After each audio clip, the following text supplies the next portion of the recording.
आज हम इस्लाम के इतिहास के एक ऐसे महान शख्सियत के बारे में चर्चा करने जा रहे हैं जिन्हें महान अल्लाह ताला ने पूरे जहां का सुल्तान बनाया था। वे हमेशा के लिए जीवित रहने के लिए आबे हयात की तलाश में गए थे। एक दिन बादशाह जुल्करनैन अलैहिस्सलाम इस्लाम के प्रचार के उद्देश्य से एक अनजाने रास्ते पर कहीं जा रहे थे। चलते चलते वे बहुत सी बातें सोच रहे थे। कुछ समय बाद वे थक गए और एक स्थान पर आराम फरमाने लगे। मन में विचार कर रहे थे कि पूरी दुनिया में इस्लाम का पैगाम कैसे पहुंचाया जाए और दुनिया के पूर्व से पश्चिम तक अल्लाह की तौहीद का संदेश कैसे फैलाया जाए। इसी दौरान आसमान के एक फरिश्ते के साथ उनकी बातचीत हुआ करती थी। अचानक वह फरिश्ता बादशाह जुल्करनैन अलैहिस्सलाम के पास आया, सलाम किया और पूछा, हे सुल्तान, आप इतनी गहराई से क्या सोच रहे हैं? तब बादशाह जुल्करनैन अलैहिस्सलाम ने कहा, मैं अपनी पूरी जिंदगी अल्लाह की इबादत करना चाहता हूँ और इस्लाम का पैगाम पूरी दुनिया में फैलाना चाहता हूँ, लेकिन एक दिन मौत तो आएगी ही। फिर इस्लाम का प्रचार कैसे होगा? अच्छा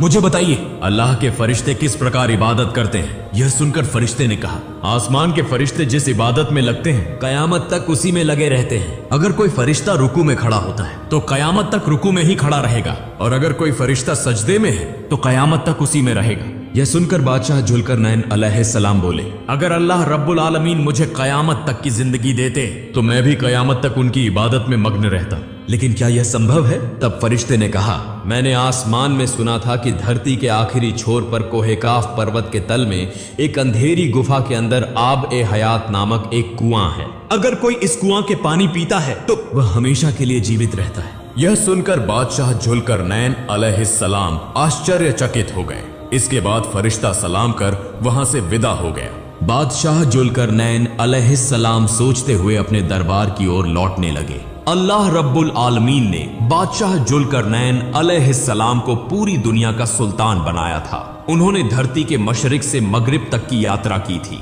अगले दिन बादशाह जुल्करनैन अलैहिस्सलाम ने दरबार में एक आवश्यक बैठक बुलाई। उनके प्रमुख सलाहकार थे हजरत खिज्र अलैहिस्सलाम, अल्लाह के वली लोकमान हकीम और अन्य ज्ञानी व बुजुर्ग औलिया।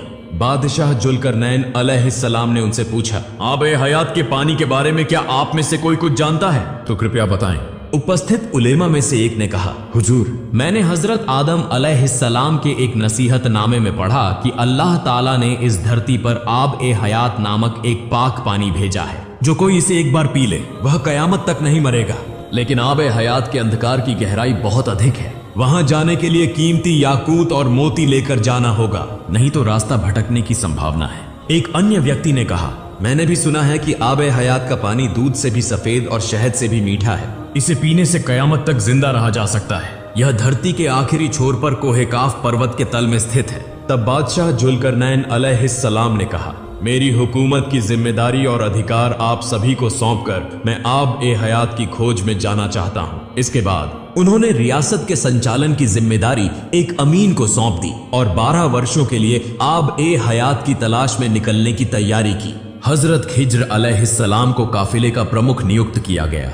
अंधकारमय स्थान पर रोशनी की आवश्यकता थी, इसलिए बादशाह जुल्करनैन ने खजाने से 2 चमकते हुए याकूत लिए। एक याकूत उन्होंने खिज्र अलैहिस्सलाम को दिया और दूसरा अपने पास रखा। इसके बाद खिज्र अलैहिस्सलाम अपनी सेना और आवश्यक खाद्य सामग्री के साथ आब ए हयात की तलाश में निकल पड़े। बादशाह जुल्करनैन ने पहले धरती के मशरिकी छोर की ओर यात्रा की। यात्रा के दौरान उन्होंने कई अद्भुत और नई मखलूकात को देखा। तब जुल्करनैन ने रुककर अपनी सेना से पूछा, क्या आप बता सकते हैं कि यह किस प्रकार का मखलूक है? सेना ने उत्तर दिया, हुजूर, हमें इस प्रकार के मखलूक के बारे में पहले कोई जानकारी नहीं थी। यह भी अल्लाह रब्बुल आलमीन की कुदरत का एक निशान है। आगे बढ़ते हुए वे एक नदी पर पहुंचे। वहां उन्होंने देखा कि नदी में एक प्रकार के लोग रहते हैं जिनके सामने का हिस्सा इंसानों जैसा है और पीछे का हिस्सा मछली जैसा। वे नदी के अंदर भी रहते हैं, न कभी बात करते हैं और न ही इंसानों के साथ मेलजोल रखते हैं। यह देखकर जुल्करनैन ने अपनी सेना से पूछा, क्या आपने पहले इस प्रकार की जाति देखी है? सेना ने कहा, हुजूर, देखना तो दूर, हमने इस प्रकार की जाति के बारे में कभी सुना भी नहीं। जुल्करनैन ने कहा, जाओ उनमें से 2 को पकड़ कर लाओ। सेना ने कहा, हुजूर, उन्हें पकड़कर क्या करेंगे? जुल्करनैन ने उत्तर दिया, आजमाइश करेंगे कि वे वास्तव में इंसान हैं या किसी अन्य मखलूक के। सेना उनके पास गई, लेकिन वे कोई प्रतिरोध नहीं कर रहे थे और चुपचाप वहीं बैठे थे। सेना ने उनमें से 2 को पकड़ लिया। कई परीक्षणों के बाद यह पाया गया कि उनके पास इंसानों की कोई विशेषता नहीं थी, वे वास्तव में मछली प्रजाति के थे। इसके बाद उन्हें नदी में वापस छोड़ दिया गया। फिर समय बर्बाद किए बिना जुल्करनैन और उनकी सेना आगे बढ़ने लगे। कुछ दूर चलने के बाद वे एक स्थान पर पहुंचे जहां उन्होंने एक अजीब प्रकार की मानव जाति देखी। वे पशुओं की तरह 4 पैरों पर चलते थे और जंगल की गुफाओं में झुंड बनाकर रहते थे। जुल्करनैन और उनकी सेना को देखकर वे इधर उधर भागने लगे। तब जुल्करनैन ने अपनी सेना से पूछा, ये किस प्रकार की मानव जाति है? क्या आपको इनका नाम पता है? उन सेना ने उत्तर दिया, हुजूर, हमें इनके बारे में कोई जानकारी नहीं है। जुल्करनैन ने कहा, जंगलों के भीतर से यात्रा करते हुए क्या आपने इस प्रकार की मानव जाति पहले देखी है? उन सेना ने उत्तर दिया, हुजूर, देखना तो दूर, हमने इनके बारे में पहले कभी सुना भी नहीं। जुल्करनैन ने कहा, जाओ उनमें से किसी एक को पकड़ कर लाओ। उन सेना ने उत्तर दिया, हुजूर, वे तो हमें देखकर डर के मारे भाग रहे हैं, उन्हें पकड़कर लाना मुश्किल होगा। जुल्करनैन ने कहा, उनकी भी आजमाइश करेंगे कि वे वास्तव में मानव जाति हैं या नहीं। सेना ने उनमें से एक को पकड़ लिया। परीक्षण के बाद यह पाया गया कि उनकी आकृति इंसानों जैसी थी, लेकिन उनके पास कोई अक्ल नहीं थी। वे बहुत डरे हुए थे और किसी अन्य जाति को देखकर गुफाओं में भागने लगते थे। इसके बाद जुल्करनैन ने वहां अधिक समय न लगाकर अपनी यात्रा जारी रखी। चलते चलते वे 2 पहाड़ों के बीच पहुंचे। वहां उन्होंने एक समुदाय देखा जो उनकी भाषा को समझने में असमर्थ था। तब बादशाह जुल्करनैन ने संकेतों के माध्यम से वहां के लोगों की बात समझने की कोशिश की। उन्होंने कहा, हुजूर, आपके जैसे आदिल और सच्चे सुल्तान का हमारे बीच होना हमारे लिए इज्जत की बात है। उन्होंने आगे कहा, हे जुल्करनैन, याजूज माजूज नाम की मनुष्य रूपी दैत्य जाति इस धरती पर भारी फसाद मचा रही है। जब वे निकलते हैं तो उनके डर से सभी लोग अपने घरों को छोड़कर कहीं और शरण लेने को मजबूर हो जाते हैं। वे हर चीज को नष्ट कर देते हैं, यहाँ तक कि खाद्य सामग्री और पशुओं को भी खत्म कर देते हैं। उनकी संख्या इतनी ज्यादा है कि हम उनसे लड़ नहीं सकते। कृपया हमें उनसे बचाइए। इसके बाद उन्होंने कहा, हे जुल्करनैन, क्या हम सदका करके आपको कुछ धन दे सकते हैं ताकि आप उनके और हमारे बीच एक बड़ी दीवार बना सकें? बादशाह जुल्करनैन ने उत्तर दिया, अल्लाह ताला ने मुझे जो धन और शक्ति दी है वह पर्याप्त है। बस आप मुझे अपने श्रम से मदद करें और मैं आपके और याजूज माजूज के बीच एक दीवार बना दूंगा। इसके बाद जुल्करनैन ने याजूज माजूज की प्रकृति और उनके कार्यों के बारे में जानकारी ली।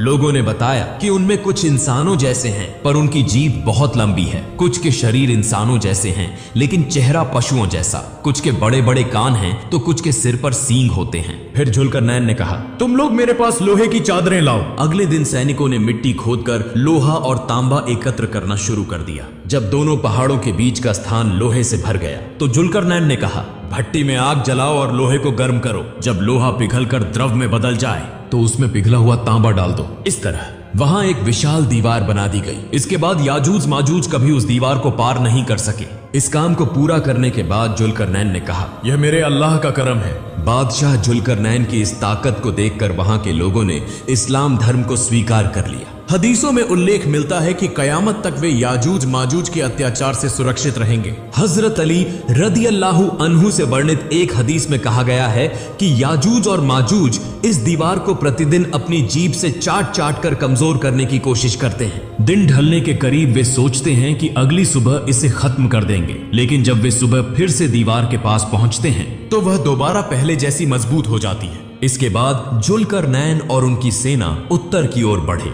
वहां उन्होंने देखा कि एक विशाल दीवार से घिरा हुआ क्षेत्र था। उस दीवार के दूसरी तरफ क्या था, यह जानने के लिए जुल्करनैन ने अपने सैनिकों के साथ चारों ओर का मुआयना किया, लेकिन उन्हें कहीं भी कोई दरवाजा नहीं मिला। आखिरकार उन्होंने अपनी सेना के एक सैनिक को दीवार के ऊपर चढ़ाकर भेजा ताकि वह अंदर का हाल देख सके और वापस आकर जानकारी दे, लेकिन काफी समय बीत जाने के बाद भी वह सैनिक वापस नहीं आया। फिर जुल्करनैन ने एक और सैनिक को दीवार के ऊपर भेजा, लेकिन वह सैनिक भी कुछ देर बाद दीवार के ऊपर से गायब हो गया और कभी वापस नहीं आया। तब जुल्करनैन ने सोचा कि वहां कोई रहस्यमय या अलौकिक प्रजाति मौजूद है। उन्होंने और किसी को न भेजने का फैसला किया और आगे बढ़ने का विचार छोड़ दिया। इसके बाद जुल्करनैन ने समय बर्बाद किए बिना पूर्व की ओर अपनी यात्रा जारी रखी। कुछ दूर चलने के बाद वे एक सुंदर शहर पहुंचे। वहां के लोग शिक्षित और विज्ञान के क्षेत्र में बहुत उन्नत थे। लेकिन उनकी भाषा समझना बहुत कठिन था। बादशाह जुल्करनैन को देखकर उन्होंने सलाम किया और कहा, हे जुल्करनैन, आपके यहाँ आने से हम बहुत प्रसन्न हैं। तब जुल्करनैन ने उन्हें कलमे की दावत दी और कहा, अल्लाह एक है, उसके सिवा कोई पूजनीय नहीं। यह बात उन्होंने तुरंत स्वीकार कर ली। वे एक बुद्धिमान कौम थे, इसलिए उन्होंने बिना समय गंवाए इस्लाम धर्म अपना लिया। उन्होंने जुल्करनैन को बहुत सम्मान और आदर दिया। जुल्करनैन ने वहां काफी समय बिताया और उनकी भाषा भी सीख ली। उस शहर का कोई भी व्यक्ति उनकी बातों का विरोध नहीं करता था। जुल्करनैन ने इस्लाम की दावत इतनी आसानी से किसी और कौम को नहीं दी थी। जब वहां का हर व्यक्ति ईमान ले आया तो उन्होंने वहां से पूर्व की ओर यात्रा शुरू की। कुछ समय बाद जुल्करनैन एक समुद्र के किनारे पहुंचे। उन्होंने देखा कि आगे बढ़ने का कोई साधन नहीं था। तभी उनके सैनिकों ने कहा, हुजूर, समुद्र के उस किनारे पर एक सुंदर शहर दिखाई दे रहा है। जुल्करनैन ने वहां जाने की इच्छा जताई, लेकिन सैनिकों ने कहा, हुजूर, वहां जाने के लिए समुद्र पार करना पड़ेगा और यहाँ न तो कोई नाव है और न ही कोई अन्य साधन। जुल्करनैन ने ध्यान दिया कि उनके डर से वहां के लोगों ने सब कुछ छिपा रखा है। तब उन्होंने अपने सैनिकों से कहा, जंगल से कुछ पेड़ काट कर लाओ और उनकी लकड़ियों से बेड़ा बनाओ, उसी से हम समुद्र पार करेंगे। सैनिक जंगल में गए और वहां ऐसे पेड़ पाए जिनकी लकड़ी पानी में डूबती नहीं थी। उन्होंने जल्दी से कई बेड़े बनाए और एक एक करके उन पर सवार होकर समुद्र पार किया। जब वे उस शहर में पहुंचे तो उन्होंने देखा कि वहां के लोग बहुत कमजोर और काले रंग के थे। जुल्करनैन ने उनसे पूछा, आप लोग इतने कमजोर क्यों हैं? उन्होंने कहा, हमारे पास पर्याप्त संपत्ति है, लेकिन भोजन की भारी कमी है। हम राशन प्रणाली के माध्यम से भोजन पाते हैं। उन्होंने जुल्करनैन का सम्मान किया और उनकी बातों को ध्यान से सुना। वहां के कुछ लोगों ने बहुमूल्य पत्थर, हीरे और मोती उपहार के रूप में उन्हें भेंट किए। वहां के लोगों की सरलता और विनम्रता देखकर जुल्करनैन बहुत प्रसन्न हुए और उन्होंने उन्हें इस्लाम की दावत दी। धीरे धीरे पूरे शहर ने इस्लाम धर्म अपना लिया। इसी तरह जुल्करनैन अपनी यात्रा जारी रखते हुए आखिरकार दुनिया के एकदम पूर्वी भाग में पहुंचे। आगे बढ़ते हुए वे कॉकस पर्वत क्षेत्र में पहुंचे, जहां उनकी सेना रास्ता भटक गई। सभी सैनिक एक दूसरे से अलग हो गए और एक साल तक अलग अलग घूमते रहे। बीच बीच में वे मिलते, लेकिन फिर रास्ता भटक जाते। इसी दौरान हजरत खिज्र अलैहिस्सलाम ने एक अंधकारमय जगह देखी और धीरे धीरे उसकी ओर बढ़े। जैसे जैसे वे आगे बढ़ते गए, अंधकार और गहरा होता गया। उन्होंने अपने पास रखा एक उज्जवल मणि निकाला और उसकी रोशनी में आगे बढ़ने लगे। वे एक सांस रोक देने वाले स्थान पर पहुंचे और वहां एक कुआं देखा। कुएं के पास जाकर उन्होंने पानी का रंग देखा और उसे आबे हयात समझा। उन्होंने दोनों हाथों से पानी भरकर पिया। वह पानी शहद से भी मीठा, दूध से भी सफेद और कस्तूरी से भी अधिक सुगंधित था। हजरत खिज्र ने उस पानी को भरपेट पिया और अल्लाह का शुक्र अदा किया। इससे उनकी भूख और प्यास मिट गई, शरीर को नई शक्ति मिली और उनका चेहरा चमकने लगा। फिर उन्होंने सोचा कि इस पानी को जुल्करनैन को भी पिलाएंगे। इसके बाद वे वापस लौटने लगे। हजरत खिज्र अलैहिस्सलाम जहां पहुंचने के लिए उन्होंने बहुत दिनों तक सफर किया था, वहां से बाहर निकलने में उन्हें 10वें हिस्से का समय भी नहीं लगा।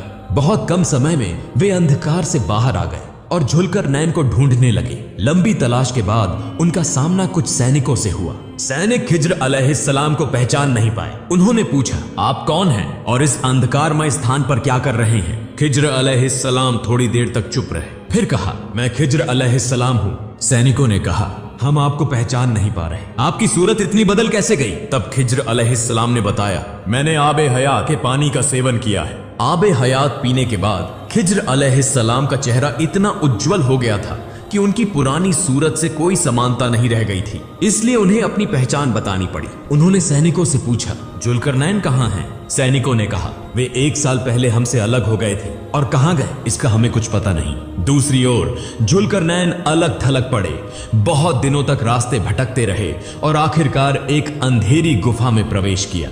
गुफा के अंदर बहुत दूर जाने के बाद उन्होंने एक विशाल महल देखा। धीरे धीरे महल के करीब जाकर उन्होंने देखा कि दरवाजे पर एक बहुत बड़ा मुर्गा खड़ा है। वह मुर्गा इंसानों की तरह बोल सकता था। जुल्करनैन को देखते ही मुर्गा बोला, हे पृथ्वी के शासक जुल्करनैन, आप यहाँ किस लिए आए हैं? जुल्करनैन ने कहा, मैं आबे हयात की तलाश में यहाँ आया हूँ। अगर मुझे आबे हयात मिल जाए तो मैं हमेशा के लिए जीवित रह सकूंगा। जुल्करनैन की बात सुनकर मुर्गा हंसने लगा और कहा, अल्लाह ने आपको जो विशाल राज्य और अपार सुख सुविधाएं दी हैं, उससे आपका मन नहीं भरा? अब आप कयामत तक जीवित रहना चाहते हैं? इतना लालच ठीक नहीं है। दुनिया का समय अब समाप्त होने को है। गाने बजाने का चलन बढ़ चुका है। पुरुष औरतों का वेश धारण करेंगे और औरतें पुरुषों का। लोग बड़ी बड़ी इमारतें बनाएंगे और दुनिया की ऐश आराम में डूब जाएंगे। अल्लाह का जिक्र लोगों के दिलों से गायब हो जाएगा। दिन ब दिन इंसान पतन की ओर बढ़ेगा। ऐसे में कयामत तक जीवित रहने का क्या फायदा? यह कहकर मुर्गा अपने पंख फड़फड़ाने लगा और महल मोतियों, हीरों, जवाहरात और बेशकीमती पत्थरों से भर गया। फिर मुर्गा बोला, क्या आप इन सब चीजों को लेना चाहते हैं? जुल्करनैन ने कहा, नहीं, मुझे यह सब नहीं चाहिए। फिर मुर्गा बोला, तो आप आगे बढ़ें, वहां आपको और कुछ पता चलेगा। जुल्करनैन मुर्गे की बात मानकर आगे बढ़े। कुछ दूरी पर उन्होंने देखा कि हजरत इसराफील अलैहिस्सलाम एक विशाल सिंगा लेकर खड़े हैं। उनकी निगाहें आसमान की ओर लगी हुई थी। जुल्करनैन वहां पहुंचे और हजरत इसराफील अलैहिस्सलाम को सलाम किया। इसके बाद इसराफील अलैहिस्सलाम ने उनसे पूछा, हे जुल्करनैन, आप किस उद्देश्य से यहाँ आए हैं? जुल्करनैन ने कहा, मैं आबे हयात की तलाश कर रहा हूँ। मैं आबे हयात का पानी पीकर कयामत तक जीवित रहना चाहता हूँ। तब इसराफील अलैहिस्सलाम ने जुल्करनैन की बात सुनकर कहा, तुम्हारे लिए इस तरह का लालच न करना ही बेहतर है। लंबी उम्र पाने के बाद भी कोई अल्लाह रब्बुल आलमीन का करीब नहीं हो सका। इसलिए सीधे अपने घर लौट जाओ और अल्लाह ने जो जिंदगी तुम्हें दी है उसका शुक्र अदा करो। याद रखना, इस समय को बेकार मत गंवाओ। यह कहकर इसराफील अलैहिस्सलाम ने जुल्करनैन को एक पत्थर दिया और कहा, इस पत्थर से मेरी बातों को परख लेना। इसके बाद जुल्करनैन पत्थर लेकर अंधेरे से निकलकर उजाले की ओर चल पड़े। रास्ते में जमीन की चमकदार रंगत ने उनका ध्यान खींचा। उन्होंने अपने साथी हकीम लुकमान से पूछा, यह इस तरह चमक क्यों रही है? हकीम लुकमान ने कहा, यह मिट्टी नहीं है, यहाँ मोती, जवाहरात, याकूत और फिरोजा जैसे बेशकीमती रत्नों का ढेर है। अगर आपकी जरूरत हो तो आप इसे ले सकते हैं। तब जुल्करनैन ने वहां से कुछ पत्थर उठाए और आगे बढ़े। लंबे सफर के बाद जब वे उजाले के देश पहुंचे तो उन्होंने देखा कि रास्ते में जो पत्थर उन्होंने उठाए थे वे वास्तव में बेशकीमती रत्न थे। इसराफील अलैहिस्सलाम द्वारा दिया गया पत्थर एक सफेद पत्थर था जो बिल्ली के सिर के आकार का था। जुल्करनैन ने हकीम लुकमान से पूछा, मुझे यह पत्थर क्यों दिया गया? हकीम लुकमान ने कहा, इस पत्थर का उद्देश्य तुम्हें यह सिखाना है कि दुनिया की हर चीज का लोभ त्याग दो। अगर तुम इस पत्थर को तराजू में तौलोगे तो दुनिया की किसी भी चीज का वजन नहीं पाओगे। केवल मिट्टी को तराजू में रखोगे तो उसका सही वजन मिलेगा। इसका मतलब है कि दुनिया की सारी चीजें असली में बेकार हैं। केवल मिट्टी ही असली है। मनुष्य का शरीर मिट्टी से बना है और एक दिन मिट्टी में ही मिल जाएगा। महल, पेशा, धन दौलत कुछ भी स्थायी नहीं है, इसलिए हमें उस मिट्टी में लौटने के लिए तैयार रहना चाहिए। यह सुनकर जुल्करनैन ने अपने पास की सारी संपत्ति, सोना, चांदी, हीरे, मोती और पैसा वहां मौजूद लोगों में बांट दी और कहा, तुम सब अपने घर लौट जाओ, मैं इस पहाड़ के नीचे अपना बाकी जीवन गुजारूंगा। इसके बाद उन्होंने सभी को विदा किया और अपनी मां को एक पत्र लिखा जिसमें उन्होंने कहा कि वह उनके लिए हमेशा दुआ करती रहे। उन्होंने यह भी कहा कि वह कयामत के दिन अपनी मां से मिलेंगे। जुल्करनैन की मां ने उनका पत्र पाकर आंसू बहाए और जब तक वह जीवित रहीं अपने बेटे के लिए दुआ करती रहीं। जुल्करनैन पहाड़ की तलहटी में बैठकर अल्लाह की इबादत करते रहे। इसी तरह कई साल बीत गए और फिर वहीं पर उनका इंतकाल हो गया। इसलिए प्रिय दर्शकों, हम सभी को एक दिन मौत का स्वाद चखना होगा। दुनिया के सारे सुख सुविधाएं बेकार हैं। हमें चाहिए कि बुरे काम छोड़कर सीधे और सरल रास्ते पर चलें। जब हमारी मौत आए तो हम सभी कलीमा पढ़ते हुए इस दुनिया से विदा हों। महान अल्लाह ताला हम सबको यह तौफीक दे, आमीन।